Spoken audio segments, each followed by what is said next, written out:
Pese a todo lo vivido y sufrido por la Argentina, el kirchnerismo sigue insistiendo en que crear nueva moneda para financiar los déficits públicos del gobierno no genera inflación. ¿Es realmente así? Veámoslo. A pesar del gigantesco desastre económico perpetrado por el kirchnerismo en Argentina, con una tasa de inflación absolutamente desbocada y que amenaza con convertirse en una hiperinflación, a pesar de todo lo anterior, los kirchneristas no desfallecen a la hora de reivindicar sus desastrosas, sus calamitosas políticas económicas. Observen si no a la diputada kirchnerista Julia Estrada defender la emisión masiva de pesos para financiar el endeudamiento del gobierno, apelando tragicómicamente a la autoridad de la llamada teoría monetaria moderna. Y el mejor ejemplo es la pandemia. No hay mejor ejemplo que la pandemia. Con 8 puntos de déficit fiscal, en realidad terminó en 6,5, pero se pronosticaban 8 puntos, en un 80%, un poco menos, financiados por emisión monetaria. La prueba de que se puede financiar con emisión es la pandemia.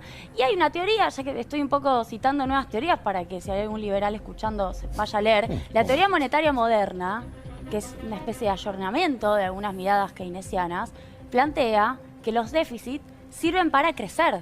Stephanie Kelton, por ejemplo, es una asesora de Bernie Sanders, en realidad de los demócratas, escribió en el Financial Times, en el medio de la pandemia, estoy hablando de abril-mayo, diciendo, los estados del mundo van a tener mucho déficit y eso está muy bien. El FMI con Kristalina Georgieva dijo hace poco, gasten mucho. Obviamente, sí, después también dijeron, viene la los pregunta, recibos, ¿no? obvio. Vamos a intentar explicar todo lo que está mal en este razonamiento. El déficit público de un gobierno supone que ese gobierno gasta más de lo que ingresa. Es decir, que se queda con un mayor porcentaje del PIB que aquel que ha gravado con impuestos. En términos todavía no monetarios sería equivalente a lo siguiente. Imaginemos que hay una plantación de trigo y que el gobierno le dice al productor de ese trigo: me tienes que pagar en impuestos el 30% de tu producción. Pero además yo me voy a quedar con otro 40% de tu producción, pero no porque te la esté cobrando vía impuestos, no porque te la esté arrebatando vía impuestos, sino porque te la voy a pagar más adelante.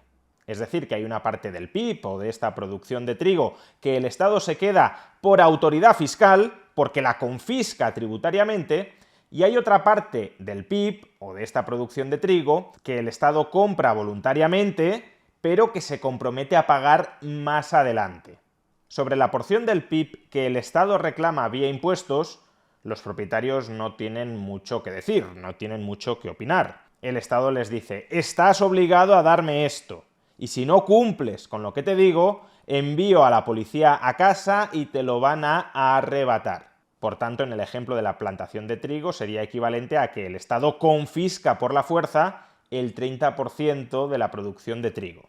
Distinto es el caso de la otra porción del PIB que el gobierno no arrebata fiscalmente, sino que compra a crédito. En este caso, los propietarios del PIB, el propietario del trigo, le podría decir al Estado: no me da la gana de venderte esta producción a crédito, porque no me fío de que en el futuro me vayas a pagar. Es decir, el propietario del PIB o el propietario del trigo no está obligado a darle esa porción de su producción al Estado. Y en este punto el Estado puede hacer dos cosas. Por un lado, puede insistir en comprarle a crédito a estos propietarios del PIB, a estos propietarios del trigo, ofreciéndoles en este caso condiciones financieras más ventajosas. Te compro ahora 500 toneladas de trigo y te voy a devolver dentro de un año 700, 800 toneladas de trigo. Es decir, subiendo el tipo de interés al que se financia el Estado, o bien, y ahora introducimos el elemento monetario, si ese Estado es el que se encarga de suministrar dentro de esa sociedad la moneda que se utiliza en el conjunto de la economía como medio de intercambio y como depósito de valor, el Estado puede recurrir a crear nueva moneda y comprar el trigo a su precio de mercado. Si el propietario del PIB, el propietario del trigo, no quiere vender a crédito su trigo, quiere cobrar de inmediato, quiere venderlo y cobrar de inmediato, el Estado lo que puede hacer es imprimir la moneda que dentro de esa economía se utiliza como dinero y utilizar la nueva moneda impresa para comprarle el trigo a su propietario. Ahora bien, si el Estado opta por esta última vía, por imprimir dinero para comprar el trigo, ¿qué hará el propietario del trigo con el dinero, con el nuevo dinero que está recibiendo? Pues puede hacer dos cosas.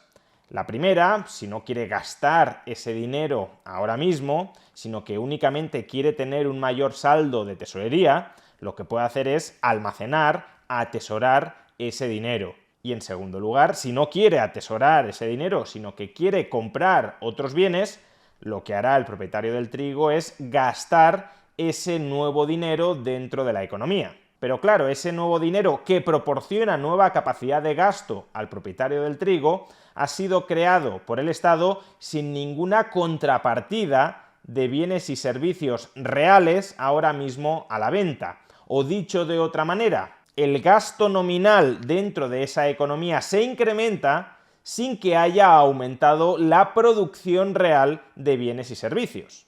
Y si aumenta el gasto nominal sin que se incremente la producción real, lo que tenderá a suceder es que los precios de esa producción real aumentarán.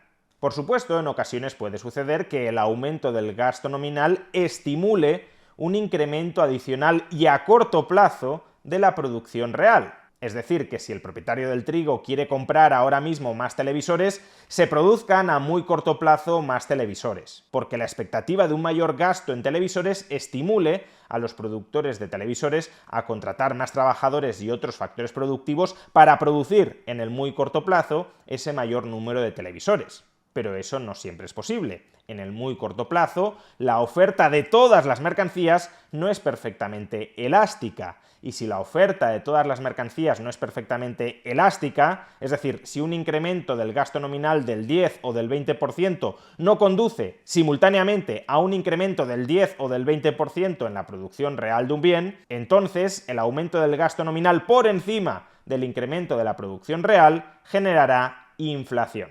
No solo eso, si el gobierno se habitúa a utilizar esta técnica, es decir, a gastar por encima de lo que recauda vía impuestos imprimiendo dinero, y esa impresión de nuevo dinero genera en parte subidas de precios denominadas en la moneda que el Estado está manejando, que el Estado está creando, entonces, además de los efectos anteriores, ocurrirá un tercer efecto. Y es que todos aquellos que estaban atesorando la moneda que imprime, que crea el gobierno, porque consideraban que era una buena moneda para hacer intercambios en el presente y en el futuro con otros ciudadanos, anticiparán que esa moneda va a perder poder adquisitivo en el futuro y se desharán de ella.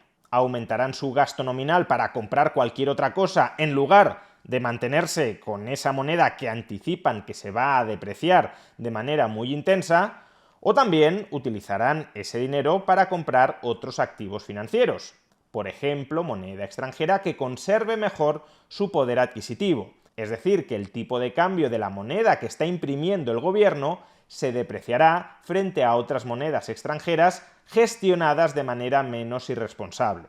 Y si los ciudadanos de esa economía no solo gastaban en producción interna, sino también en producción externa, es decir, en producción que importaban pagando en moneda extranjera, si ahora resulta más caro comprar moneda extranjera que antes, para vender dentro del país producción extranjera, habrá que subir su precio en moneda local. Y claro, cuando todo esto va sucediendo, el gobierno puede adoptar dos alternativas. La primera es rectificar, darse cuenta de que está avanzando hacia el desastre, porque cada vez menos gente se fía de su moneda, o puede perseverar en ese camino hacia el desastre. Si el gobierno quiere seguir gastando más de lo que recauda vía impuestos por la vía de imprimir moneda y los precios de lo que quiere comprar en términos de esa moneda van en aumento, cada vez tendrá que imprimir más moneda. Y si los ciudadanos ya no se fiaban de la moneda que había creado hasta el momento, todavía se van a fiar menos de cantidades crecientes, expansivas, de moneda de nueva creación. Por tanto, la demanda de ese dinero, el atesoramiento de ese dinero, se hundirá todavía más y su depreciación será aún más agresiva. Y eso es, en pocas palabras, lo que le sucede al Estado argentino. El Estado argentino quiere gastar más de lo que recauda en impuestos, es decir, quiere recurrir al endeudamiento público. Sin embargo, el Estado argentino no tiene credibilidad ni interna, ni mucho menos externa, para colocar cantidades masivas de deuda pública para así financiar sus gastos superiores a sus ingresos. Como la historia del Estado argentino es una historia de impagos continuados, nadie, ni dentro ni fuera de Argentina, o casi nadie, le quiere prestar al Estado argentino a tipos de interés que ese Estado argentino pueda digerir. Pero ese cierre de los mercados financieros, de la financiación a través de los mercados financieros a la que se enfrenta el Estado argentino, no lleva a que el Estado argentino deje de querer gastar más de lo que ingresa, que es lo que debería hacer. Si ves que nadie te financia, lo que deberías hacer es ajustar tus gastos a tus ingresos. Pero no, el Estado argentino no quiere hacer eso. Quiere gastar más de lo que ingresa, pero sin la posibilidad de colocar deuda pública en los mercados. Por tanto, ¿a qué recurre el Estado argentino? A la impresión masiva de pesos. Pero claro, ni los argentinos ni los extranjeros quieren tantos pesos. Si no se fían del gobierno como emisor de deuda pública por todo su historial de impagos históricos, tampoco se fían del gobierno como emisor de una moneda con una altísima inflación histórica. Por tanto, si el gobierno argentino gasta más de lo que ingresa imprimiendo, creando nueva moneda, nuevos pesos que ni los argentinos, ni mucho menos los extranjeros quieren, lo que sucederá con el peso es que se depreciará. Se depreciará contra el resto de bienes y servicios de la economía argentina, porque el aumento del gasto nominal en pesos llevará a que todos los argentinos exijan por su producción real precios mayores, y también se depreciará contra la moneda extranjera, en este caso de manera muy relevante contra el dólar, de tal manera que toda la importación de mercancías extranjeras que los argentinos han de pagar en dólares también se encarecerá. Y si tras el estallido inflacionista derivado de hacer todo esto, el gobierno argentino no solo no rectifica, sino que redobla la apuesta, es decir, para seguir financiando su déficit público, crea aún más pesos que no son demandados, que no son deseados por los ciudadanos argentinos o por los extranjeros, pues entonces la inflación todavía se desboca más y la depreciación del tipo de cambio todavía se acentúa más. Y todo esto, por cierto, no es algo que diga yo, es algo que incluso el peronismo reconoce. Escuchen, si no, al ex candidato peronista a la presidencia de la República Argentina, Sergio Massa, reconocer que la creación de cantidades masivas de pesos durante la pandemia para financiar el déficit público del gobierno argentino generó inflación, por mucho que otros compañeros de su partido lo estén negando. Y en ese periodo, como no teníamos crédito externo, financiamos todo lo que era ATP, IFE, con emisión. Ahora, y hoy lo paga la gente con inflación. Eso no es pedir perdón. Entonces, si no tenemos la capacidad de hacer autocrítica y pedir perdón, ¿por qué la gente nos va a creer para adelante? Yo lo digo con absoluta libertad, se enoje quien se enoje.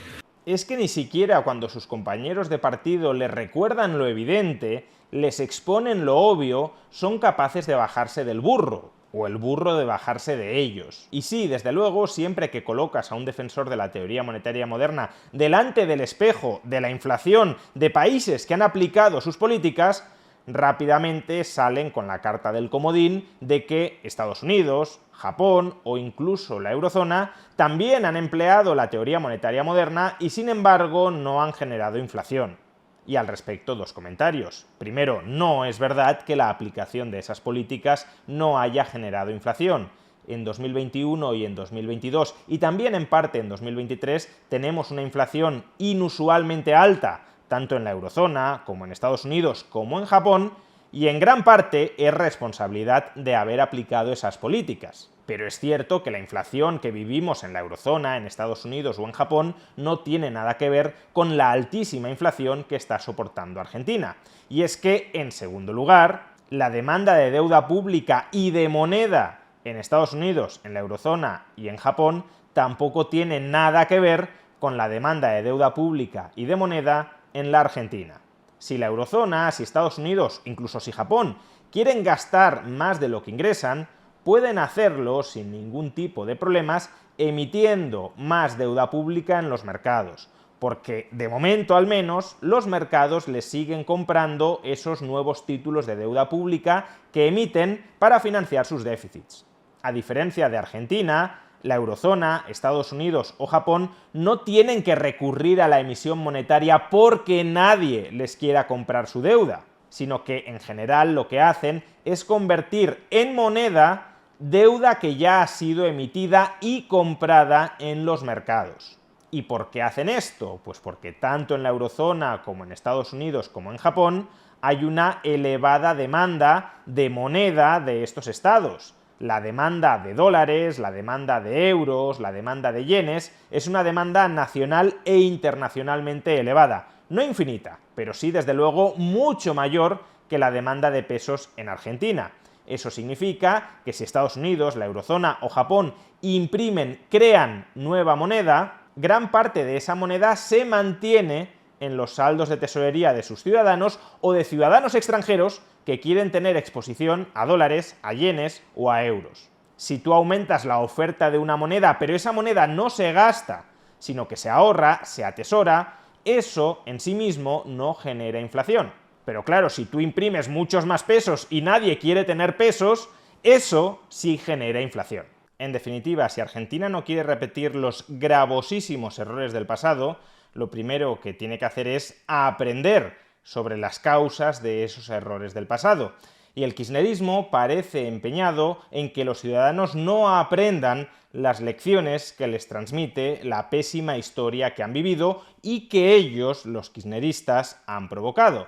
Y una de las primeras lecciones que deberían aprender es que monetizar sistemática y masivamente los déficits públicos genera inflación. Y por tanto, la segunda lección que deberían aprender es no hacer caso a los cantos de sirena de aquellos que los han llevado a la actual situación, es decir, la teoría monetaria moderna.